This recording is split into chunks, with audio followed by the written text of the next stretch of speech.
సంక్రాంతి ఉత్సవాల్లో భాగంగా కొమరంభీం జిల్లా ఆసిఫాబాద్ మండలం బాబాపూర్ నదీ తీరంలో ఎడ్లబండి పందెం పోటీలు నిర్వహించారు.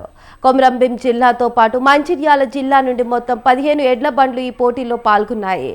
గత 7 ఏళ్లుగా గ్రామస్తులు సంక్రాంతి రోజున ఎడ్ల పోటీలు నిర్వహిస్తున్నారు.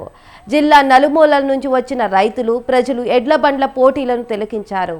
ఈ పోటీల్లో మంచిర్యాల జిల్లా టేకులపల్లి రైతు సాయి మొదటి బహుమతిగా 10,000 రూపాయల నగదు బహుమతితో పాటు పురస్కారం గెలుచుకున్నాడు. ద్వితీయ బహుమతిని ఆసిఫాబాద్ జిల్లా వాసి రాజేశం 5,000 రూపాయల బహుమతి గెలుపొందారు.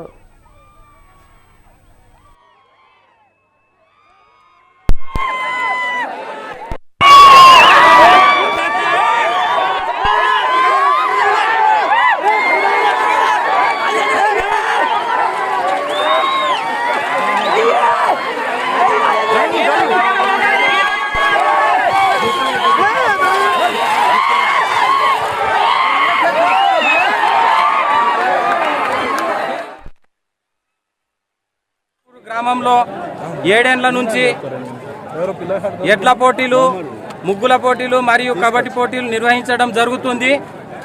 ఘనంగా అంగరంగ వైభవంగా మన బాబాపూర్ గ్రామంలో 7 ఏళ్ల నుంచి జరుపుతున్నాం కాబట్టి ఈసారి కూడా అట్లనే పెద్ద ఎత్తున ఎడ్ల పోటీలు నిర్వహించడం జరిగింది.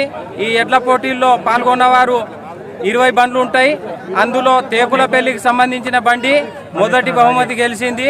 సెకండ్ బహుమతి దడపపూరు రాజు మల్లెత్తుల సాయి అనే పిల్లగాడు మొదటి బహుమతి గెలుచుకోవడం జరిగింది. 10,000 మొదటి బహుమతి, సెకండ్ బహుమతి 5,000. ఆనందంగా ఉంది ఈ పండుగ జరుపుకోవడం. మరి ఇట్లనే ఇంకా ఎన్నో ఏండ్లు జరుపుకోవాలని కోరుతున్నాం.